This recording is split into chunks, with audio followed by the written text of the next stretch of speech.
Hello बच्चों। तो hope so आप सभी को हमारे जो वीडियो लेक्चर्स हैं वो अच्छे लग रहे होंगे।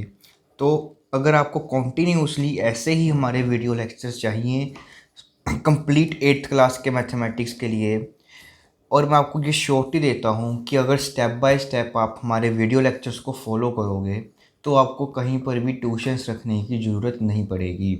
ओके, तो इसलिए जल्दी से हमारे चैनल को सब्सक्राइब करें, और अगर आपको वीडियोस अच्छी लगती हैं तो लाइक करना मत भूलें। ठीक है, तो लास्ट लेक्चर में हमने आइडेंटिटिव आइडेंटिटी और आइडेंटिटिव इनवर्स के बारे में पढ़ा था। तो इस लेक्चर में हम multiplicative identity and multiplicative inverse के बारे में पढ़ेंगे।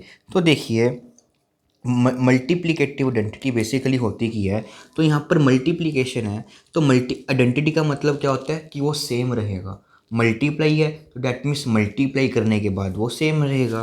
तो डैट मीन्स ये हुआ कि अगर ए हमारे पास कोई भी एक रैशनल नंबर है तो हमें क्या करना है, एक ऐसा नंबर फाइंड आउट करना है जब हम इसको इसके साथ मल्टीप्लाई करें तो आंसर हमारे पास ए ही आना चाहिए। ठीक है, फॉर एग्ज़ाम्पल के लिए जैसे हमने 5 एक नंबर लिया, अब 5 को मैं ऐसे कौन से नंबर के साथ मल्टीप्लाई करूं कि जो आंसर है हमारे पास वो 5 ही आ जाए। तो बेसिकली आप सभी को ये पता होगा कि वो नंबर क्या होगा हमारे पास 1, कि किस 1 को अगर हम किसी भी नंबर के साथ मल्टीप्लाई करते हैं तो आंसर हमारे पास वही आता है। तो डैट मीन्स तो 1 हमारे पास क्या रहेगी, हमारी मल्टीप्लिकेटिव आइडेंटिटी।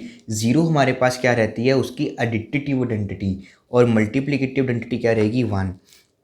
तो डैट मीन्स अगर मैं आपसे पूछूं कि 3/2 की मल्टीप्लिकेटिव आइडेंटिटी क्या होगी, तो इसका मतलब क्या होगा कि 3/2 को हम किस नंबर के साथ मल्टीप्लाई करें कि जो आंसर है हमारे पास वो 3/2 ही आए। तो आपका आंसर क्या होगा, 1, कि 1 क्या है हमारे पास, एक एडिटिव मल्टीप्लिकेटिव आइडेंटिटी। इसी तरह से अगर आप -3/2 की मल्टीप्लिकेटिव आइडेंटिटी निकालोगे तो वो भी आपके पास क्या आएगा, 1 ही आएगा। ठीक है, तो यहाँ से हम एक नोट लिख लेते हैं कि जो 1 होती है हमारे पास वो क्या होती है, एक मल्टीप्लिकेटिव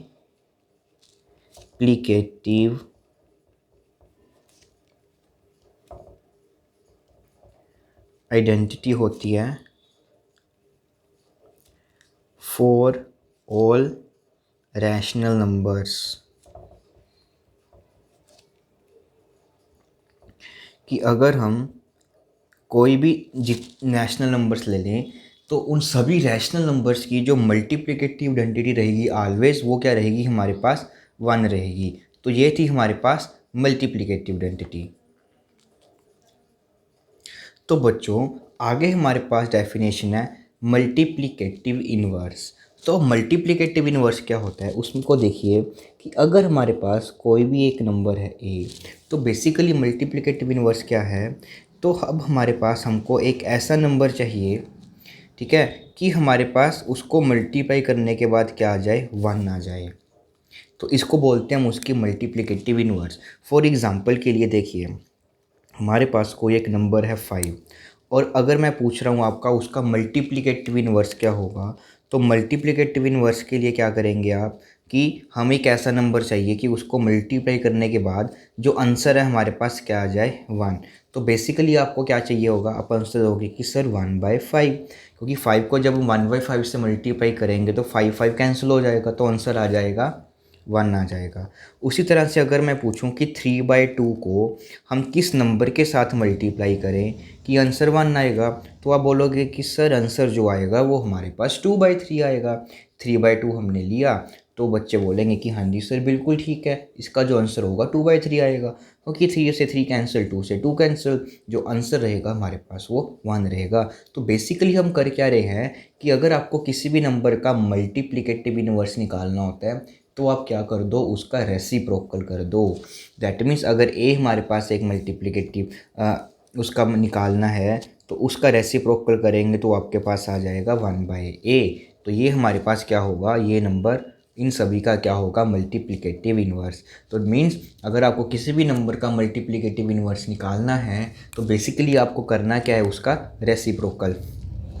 जैसे मैंने आपसे कहा कि हमको -1 का क्या निकालना है, मल्टीप्लिकेटिव इनवर्स निकालना है, तो आप क्या कर देंगे, -1 का रेसिप्रोकल।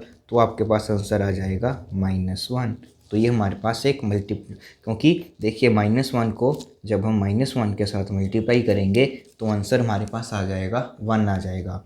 अब इसी तरह से अगर मैं आपसे पूछता कि हमको -3/2 का मल्टीप्लिकेटिव इन्वर्स निकालना है, मतलब इसको हम ऐसे नंबर से मल्टीप्लाई करें कि आंसर 1 आ जाए, तो -3/2 का मल्टीप्लिकेटिव इन्वर्स क्या आ जाएगा हमारे पास 2/-3, दैट इज़ -2/3। जो ये माइनस का साइन होता है आप इसको ऊपर लगाइए या नीचे लगाएं, उससे कोई फ़र्क नहीं पड़ता। ये हमारे पास बेसिकली जब भी नीचे होता है तो हम नीचे लिखने की जगह उसको हमेशा ऊपर ही लिख लेते हैं, ठीक है। तो ये आ गया हमारे पास मल्टीप्लिकेटिव इन्वर्स। तो देखो बच्चों, हम क्या कर रहे हैं मल्टीप्लिकेटिव इन्वर्स निकालने के लिए, जैसे कि कोई भी नंबर गिवन होता है हमारे पास 11/2, तो इसका मल्टीप्लिकेटिव इन्वर्स निकालने के लिए क्या करते हैं, उसका रेसिप्रोकल कर देते हैं, तो ये आ जाता है उसका मल्टीप्लिकेटिव इन्वर्स। तो अब सबसे इम्पोर्टेंट बात है, ये मोस्टली टाइम पेपर में आती है क्वेश्चंस में, ठीक है, इसको ध्यान से समझना, ठीक है। क्वेश्चन क्या है, ज़ीरो। अब लेते हैं ज़ीरो, क्या ज़ीरो का हमारे पास मल्टीप्लिकेटिव इन्वर्स होगा, तो ये ज़ीरो है, जब हमने ज़ीरो का इन्वर्स किया तो वो क्या आएगा हमारे पास रेसिप्रोकल 1/0। और हमें पता है कि 1/0 तो हम सोल्व भी नहीं कर सकते, डिनोमिनेटर में जब भी हमारे पास क्या होता है, ज़ीरो होता है, उसको हम सिंप्लीफाई नहीं कर सकते, वो नॉट डिफाइंड होता है। तो डैट मीन्स यहाँ से हमारे पास आ जाएगा कि zero has no multiplicative inverse. Zero का हमारे पास मल्टीप्लिकेटिव इन्वर्स नहीं होता, उसका एडिटिव इन्वर्स तो होता है, ज़ीरो का खुद ज़ीरो, बट ज़ीरो के पास उसका मल्टीप्लिकेटिव इन्वर्स नहीं होता। तो हम ये बोलेंगे कि हमारे पास ज़ीरो को छोड़कर जितने भी रैशनल नंबर्स हैं उन सभी के पास क्या होगा, मल्टीप्लिकेटिव इन्वर्स होगा, बट ज़ीरो के पास हमारे मल्टीप्लिकेटिव इन्वर्स नहीं होगा। तो आगे अब हम करेंगे कुछ क्वेश्चंस।